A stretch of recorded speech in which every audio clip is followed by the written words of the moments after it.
Hello everyone, मैं मोनिका पुनिया स्वागत करती हूँ आप सभी का डिलीजेंट एसएससी यूट्यूब चैनल के ऊपर। आज की हमारी वीडियो यूपी पुलिस कांस्टेबल के ऊपर होने वाली है।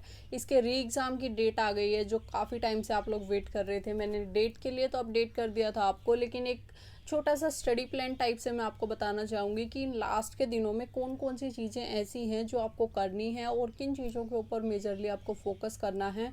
और कुछ चीज़ें ऐसी होती हैं जो लास्ट के टाइम पे यूजुअली एस्पिरेंट कर देते हैं या बहुत ज़्यादा अलग अलग तरह के प्रलोभन दिए जाते हैं, उससे करवा ली जाती हैं, जो आप लोगों को अवॉइड करनी है। तो सबसे पहले हम स्टार्ट करते हैं कि आपके पास में दिन कितने बचे हुए हैं। दिन अभी आप लोगों के पास में 25 दिन बचे हुए हैं और 25 दिन के अकॉर्डिंगली ही आप लोगों को अपना जो टारगेट है वो सेट करना है कि 25 दिन के अंदर मैं कैसे कैसे चीज़ों को बेटर कर सकता हूँ।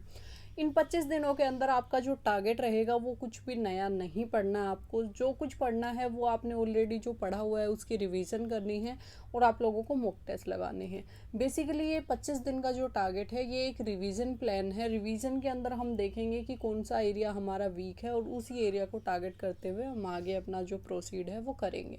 सबसे पहले अगर हम बात करें कि आपके क्वेश्चंस कितने कहाँ से आते हैं। क्वेश्चंस आपके जो आते हैं वो आते हैं मैथ से 19 से 20 क्वेश्चन होते हैं आपके। रीजनिंग से आपके 55 से 56 क्वेश्चन होते हैं।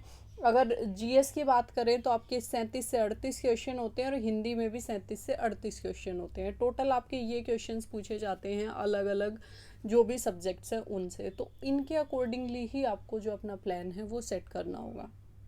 एक तो देखो लास्ट के 25 दिन बचे हुए हैं। मैं आपको रिकमेंड करूँगी कि एटलीस्ट आप लोगों को कोशिश करनी है कि आप 12 से 13 मॉक टेस्ट लगा लो। कि एक दिन छोड़ के एक दिन मॉक टेस्ट लगा लो। आप एक दिन मॉक टेस्ट लगाओ, दूसरे दिन उसकी जो आप रिवीजन है वो कर लो। मॉक टेस्ट लगाने के लिए हमेशा मैं आपको एक ही प्लेटफॉर्म रिकमेंड करती हूँ जो मोस्टली स्टूडेंट्स यूज़ करते हैं और जहाँ पे मल्टीपल तरह के एग्ज़ाम्स के एक साथ आपको मिल जाते हैं, वो है टेक्स्ट बुक। और एक खुशखबरी की बात ये है कि प्राइस भी डाउन आ गया है। लगभग 550 के आसपास प्राइस चल रहा था, आज आपका जो प्राइस है वो 395 है। DSSC कूपन कोड लगा लेना, उसके बाद में आपको ये 395 के अंदर मिल जाएगा। तो जिन लोगों के पास में नहीं है वो जाके ले लो। बाकी भी किसी और एग्ज़ाम की भी तैयारी करोगे तो वहाँ भी यूज़ होगा, 1 साल के लिए रहेगा। टेक्स्ट बुक का पास प्रो लेना है आपको। इसमें से आपको 12 मॉक टेस्ट लगाने हैं, 12 या 13 जितने भी आप लगा पाओ उतने आप लोगों को लगाने हैं। एक दिन मॉक टेस्ट लगाना है, अगले दिन उसकी कंप्लीट अच्छे से एनालिसिस करनी है। ये तो हो गया आपका जो एक कंप्लीट चीज़ है कि सारी चीज़ों को रिवाइज करने के लिए। अब हमें सब्जेक्ट वाइज रिवीजन भी करनी है। ऐसे नहीं है कि सिर्फ मॉक टेस्ट लगा लिया और सिर्फ कोई वीडियो देख ली उससे काम हो गया। सबसे पहली चीज़ आपको जो अभी करनी है या आप ऑलरेडी कर चुके होंगे वो है कि आपने जो लास्ट एग्ज़ाम दिया था उस टाइम को आप याद करो अपना, और क्या क्या चीज़ें आपसे ऐसी रही थी जो आपसे गलतियाँ हुई थी या जो जिन चीज़ों की वजह से आपको चैलेंज फेस करना पड़ा था, वो सारी चीज़ें आप पेन पेपर के ऊपर लिख लो। स्टिकी नोट्स टाइप के जो आते हैं उसके ऊपर लिख के और सामने चिपका लो कि मुझे इस चीज़ में दिक्कत आई थी, मुझे इस चीज़ में दिक्कत आई थी। किसी को कैलकुलेशन में दिक्कत आई होगी, किसी को जीएस में दिक्कत आई हुई होगी, किसी को हिंदी का कोई पर्टिकुलर टॉपिक प्रॉब्लम कर रहा होगा, किसी को टाइम मैनेज नहीं हुआ होगा। जिसको जो दिक्कतें आई थी बड़ा चाहे एक पूरा पेज भर लो, जितनी दिक्कतें आपको थी सारी चीज़ें लिख लो और उसके बाद में एक एक दिक्कत को सॉर्ट करने की कोशिश करो। कि पहले आपसे अगर बाई चांस आपको ऐसा लगा था कि टाइम मैनेजमेंट नहीं हुआ था तो टाइम मैनेजमेंट के लिए आपको टाइम से 10 मिनट पहले मॉक टेस्ट सबमिट करना स्टार्ट कर दो, ताकि आप लोगों को एक हैबिट बन जाए उस टाइम के अंदर में अपना काम करने की। उसके बाद में कोई पर्टिकुलर आपसे प्रॉफिट एंड लॉस के क्वेश्चन नहीं बने थे तो प्रॉफिट एंड लॉस को अच्छे से प्रैक्टिस करो ताकि आपके उसके क्वेश्चन बनने लग जाए। सबसे पहली चीज़ है कि आपका जो पहले वाला एग्जाम है उसकी एनालिसिस करो अच्छे से। उसके बाद में दूसरी जो चीज़ है वो है कि आपके नोट्स हैं आपके पास में या जो आपने जो ऑलरेडी बुक्स पढ़ी हुई है उनकी रिवीजन करना स्टार्ट करो। सब्जेक्ट वाइज थोड़ा सा डिस्कस करते हैं कि कौन से सब्जेक्ट को कैसे टारगेट करना है। जैसे कि आपका सबसे पहले हम देखें, रीजनिंग एक ऐसा सब्जेक्ट होता है जिसके अंदर सबसे ज़्यादा आपका स्कोर करने का ऑप्शन होता है। रीजनिंग के अंदर यूपी पुलिस के अंदर थोड़ी सी दिक्कतें भी आती हैं। 55 क्वेश्चन लगभग आपके आते हैं और आपको कोशिश करनी है कि 52 से 53 क्वेश्चन आप लोग ठीक बना पाओ, तभी आप लोग अपनी जो सिलेक्शन की दौड़ है उसके अंदर रहोगे। कोई भी स्टूडेंट ऐसा है जिसके अभी 40 से कम क्वेश्चंस अटेम्प्ट हो रहे हैं या 45 से कम क्वेश्चंस अटेम्प्ट हो रहे हैं, तो उन लोगों को मैं स्पेसिफिकली बोलूँगी कि कोई एक पर्टिकुलर बुक परचेज कर लो जिससे डेली आप लोग 1 घंटा रीजनिंग ही सोल्व करना स्टार्ट कर दो और उससे आइडेंटिफाई करो कि कौन सा टॉपिक वीक है और उस पर्टिकुलर टॉपिक के ऊपर और ज़्यादा टाइम लगाओ। अगर आपको एक ऐसी बुक देख रहे हो तो किरण पब्लिकेशन की ये सिर्फ रीजनिंग की बुक है, जिसमें यूपी पुलिस का जिस तरह के क्वेश्चंस आते हैं वो दिए हुए हैं, तो आप इसको ले सकते हो रीजनिंग की प्रैक्टिस के लिए। अदरवाइज आप टेक्स्ट बुक के ऊपर भी जाओगे तो वहाँ पे भी आपको सेक्शनल मॉक टेस्ट मिल जाएंगे, वहाँ से आप रीजनिंग की प्रैक्टिस कर सकते हो। और ऑलरेडी एक बार एग्जाम दे भी चुके हो तो पहले भी कुछ ना कुछ होगा। रीजनिंग के लिए मैं ज़्यादा फोकस इसलिए कर रही हूँ क्योंकि अगर यहाँ आपके 50 से कम क्वेश्चन अटैम्प्ट हुए तो आप कहीं ना कहीं रेस से बाहर हो जाओगे। जीएस के अंदर पूरा अटैम्प्ट करना पॉसिबल नहीं है, मैं मान सकती हूँ, लेकिन रीजनिंग एक ऐसा सब्जेक्ट है जिसके अंदर हम ज़्यादा से ज़्यादा स्कोर कर सकते हैं, तो उसके लिए हमें एफर्ट्स भी डालने चाहिए। उसके बाद में दूसरी जो चीज़ आएगी वो है, जैसे कि आपने रीजनिंग का क्या किया, आपने 5 मॉक टेस्ट लगाए, उनमें से आपको आइडेंटिफाई करना है कि मेरे कौन से टॉपिक वीक हैं, उन पर्टिकुलर टॉपिक की उठा के प्रैक्टिस कर लेनी है या यूट्यूब के ऊपर सर्च करना है और उन पर्टिकुलर टॉपिक की 2-3 वीडियो देख लेनी है, जिससे आपका सारी चीज़ें क्लियर हो जाएंगी। उसके बाद में आपका जैसे मैथ्स आता है, मैथ्स के अंदर आपके 19 से 20 क्वेश्चन आते हैं, सारा लगभग अर्थमेटिक आपसे पूछा जाता है या बेसिक सा ही मैथ पूछा जाता है, बहुत ज़्यादा कुछ नहीं पूछा जाता। जिन लोगों का ऑलरेडी मैथ्स अच्छा है उनको टेंशन लेने की ज़रूरत नहीं है, जिनका अच्छा नहीं है उन लोगों को जितने टॉपिक उनको आते हैं एटलीस्ट ये कोशिश करनी है कि उन टॉपिक्स के क्वेश्चन आपके गलत ना हो, उन टॉपिक की आपको बार बार प्रैक्टिस करनी है। मैक्सिमम से मैक्सिमम टॉपिक आपको कोशिश करनी है कि आप अटेम्प्ट कर पाओ। लेकिन अभी के लिए मैं आपको एक ही सलाह दूंगी कि बहुत ज़्यादा नए टॉपिक मत करना। अगर करना भी चाहते हो तो 1 या 2 टॉपिक ऐसे हो सकते हैं जो आप अभी नए सीख लो और उनको आप एग्ज़ाम के अंदर कर पाओ, वरना ऐसा बिल्कुल पॉसिबल नहीं होता है 2 दिन पहले आपने टॉपिक सीखा और आप एग्ज़ाम के अंदर जाके कराओगे, नॉट पॉसिबल, ऐसा नहीं होता है बहुत ज़्यादा। इसलिए टाइम आपको जो वीडियोस वगैरह के ऊपर है वो नहीं देना है। उसके बाद अगर हम हिंदी की बात करें तो हिंदी का एक फिक्स सा पैटर्न होता है, फिक्स टाइप के क्वेश्चंस आते हैं, आपको ऑलरेडी पता होगा। जिन जिन टॉपिक के अंदर आपको ऐसा लग रहा है कि थोड़ी बहुत दिक्कतें आ रही हैं उन पर्टिकुलर टॉपिक की थोड़ी सी रिवीजन कर लेना, कोई एक मैराथन क्लास वगैरह देख लेना हिंदी के लिए पर्टिकुलरली मैं आपको बोलूँगी, जिसमें आपके जो टॉपिक प्रॉब्लमेटिक हैं वो आपके कवर हो जाए और आप अच्छे से हिंदी के अंदर जो अपना स्कोर है वो कर पाओ।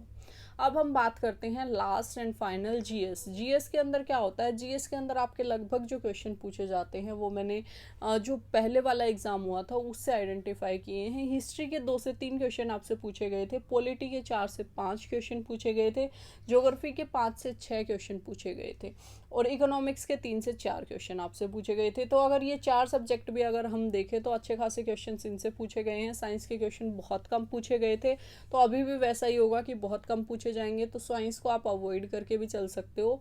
बाकी पॉलिटी, ज्योग्राफी आप लोगों को और हिस्ट्री बहुत अच्छे से करनी है। उसके साथ में स्टैटिक जीके, स्टैटिक जीके से आपके काफ़ी क्वेश्चन पूछे गए थे, 7 से 8 क्वेश्चन। और यूपी जीके, स्टैटिक जीके के लिए आपको क्या करना है, स्टैटिक जीके के लिए एक मैंने फ्री पीडीएफ अपलोड कर रखी है अपने टेलीग्राम चैनल के ऊपर। नियॉन पब्लिकेशन की एक बुक आती है जीएस की, गॉडफादर के नाम से, स्टैटिक जीके की, वो वाली बुक आप रेफर कर सकते हो। उसके अंदर से स्टैटिक जीके के वो टॉपिक जो बार बार आपके पेपर में आते हैं उनको रट लो, क्योंकि 7 से 8 क्वेश्चन स्टैटिक जीके के सिर्फ आपसे पूछे जा रहे हैं। करंट अफेयर्स के 3 से 4 क्वेश्चन होते हैं, लेकिन करंट अफेयर्स का आप आइडेंटिफाई नहीं कर पाओगे एकदम से कि कहाँ से पूछे जाएंगे, क्या होगा। तो कोशिश आपको करनी है यूपी जीके और स्टैटिक जीके, पॉलिटी और ज्योग्राफी, ये 4 चीज़ें भी अगर आप कर जाओगे अच्छे से तो आपका कहीं ना कहीं एक अच्छा स्कोर बन जाएगा। तो इन चीज़ों के लिए जो पॉलिटी और ज्योग्राफी वगैरह है आपकी, उनके लिए लूसेंट या कोई और बुक जो आपके पास में है उसको रेफ़र कर लो। स्टैटिक जीके के लिए आपकी नियॉन वाली बुक ले लो, या तो पीडीएफ अपने पास है ही फ्री में जिनके पास में अवेलेबल नहीं है बुक। और उसके साथ में यूपी जीके के लिए किसी भी टीचर की, एक जो अच्छे वेल स्टेब्लिश टीचर हैं उनकी 1 या 2 ऐसी वीडियो देख लेना जिसके अंदर सारा यूपी जीके कवर कर रखा हो। अगर ऐसा पॉसिबल हो पाता है कि आपने ऑलरेडी, क्योंकि यूपी जीके की काफ़ी चीज़ें आपको पता होंगी, और यूपी जीके या हरियाणा जीके जैसे मैं बता सकती हूँ, यूपी के बारे में मुझे बहुत आइडिया नहीं है कितनी बड़ी है। हरियाणा जीके हमने 2 दिन में, मेरा हरियाणा एसआई का एग्ज़ाम था उससे पहले 2 दिन में मैंने पूरी कवर कर ली थी और मुझे मोस्टली चीज़ें याद भी रह गई थी। तो आप भी ऐसे ही कर सकते हो, 2 या 3 दिन में यूपी जीके को अपना अच्छे से कवर कर सकते हो। तो बेसिकली यही चीज़ें हैं आपकी जो आप लोगों को करनी है या जो आप लोगों को एग्ज़ाम के अंदर हेल्प करेंगी। अभी कुछ चीज़ें ऐसी हैं जिनको मैं डिस्कस करना चाहूँगी जो आप लोगों को नहीं करनी है या आपसे करवाई जाएंगी। बहुत तरह के कोर्सेज बेचे जाएंगे आपको कि हमारा ले लो, हमारा ले लो, इसके अंदर ये कर देंगे, उसके अंदर वो कर देंगे। कुछ भी नहीं होने वाला है। ऐसी कोई जड़ी बूटी किसी के पास में नहीं है कि 1 महीने के लिए आपको दे दी और आपने कुछ बहुत बड़ा कर दिया। बहुत ज़्यादा स्टूडेंट्स अभी गलती करेंगे, बहुत सारे बैचेज चलेंगे, बहुत सारी यूट्यूब के ऊपर फ्री सीरीज चलेंगी। आप हमारी वीडियो देख लो, आप हमारी वीडियो देख लो, और आप उसके ऊपर अपना टाइम वेस्ट करोगे। वीडियोस देखने से आपका पेपर नहीं निकलेगा। वीडियोस मैंने सिर्फ रिकमेंड कर दी हैं आपको, 2 या 3 टाइप की जो वीडियोस आपको देखनी है, वरना वीडियोस आपको काम नहीं आएंगे। आपको काम आएंगे तो मॉक टेस्ट आएंगे, आपको काम आएंगे तो आपके नोट्स आएंगे और आपकी बुक आएंगी। जितना आप बुक से पढ़ोगे, जितना आप खुद से क्वेश्चंस को करोगे, उतना आपके लिए बेनिफिट है। अगर आप लोग इन वीडियोस के चक्कर में पड़े रहोगे तो आपका पूरा टाइम वेस्ट हो जाएगा। तो बहुत ज़्यादा मैं आपको रिकमेंड करूँगी कि क्लासेस वगैरह के पीछे नहीं भागना है, सिर्फ अपना एक डेली का टारगेट बनाना और उसको फोकस करते हुए आगे बढ़ते रहना है। उसके साथ साथ में आप लोग एक गलती और करोगे कि आप लोग क्या करोगे, इस टाइम के ऊपर बहुत सारा नया मटेरियल पढ़ने की कोशिश करोगे कि ये भी पढ़ लेता हूँ, वो भी पढ़ लेता हूँ। बिल्कुल नहीं करना है, क्योंकि 1 महीने के अंदर हमारे दिमाग की 1 मिनट के लिए तो हमें लगता है कि हाँ मुझे याद हो गया, या सब कुछ मैं एग्ज़ाम के अंदर जाके कर दूंगा, लेकिन जब एक्चुअल में हम उसको करने बैठते हैं तो उसके लिए हमें 3 से 4 रिवीजन एटलीस्ट चाहिए होती हैं, तब हम एग्ज़ाम के अंदर उसको जाके कर पाते हैं। और 1 महीने के अंदर सिर्फ आप उसको एक बार कर पाओगे, 3 से 4 रिवीजन तो बहुत बड़ी बात है। तो इसलिए ये सारी चीज़ें अवॉइड करनी है, सिर्फ आपको रिवीजन करनी है और बेसिकली ये टारगेट करना है कि ज़्यादा से ज़्यादा आप अपना जो स्कोर है वो कर पाओ। Thank you so much for watching this video. अगर वीडियो अच्छी लगी है तो अपने बाकी दोस्तों के साथ शेयर कर देना, और इस वीडियो के लिए फीडबैक भी मुझे कमेंट सेक्शन में ज़रूर लिख के जाना कि क्या आपको अच्छा लगा और क्या नहीं लगा। बाकी जो चीज़ें आपको अच्छी लगती हैं वो आप कमेंट सेक्शन में हमेशा लिखा करो, और उसके साथ साथ में जो नहीं लगती हैं वो भी लिखा करो।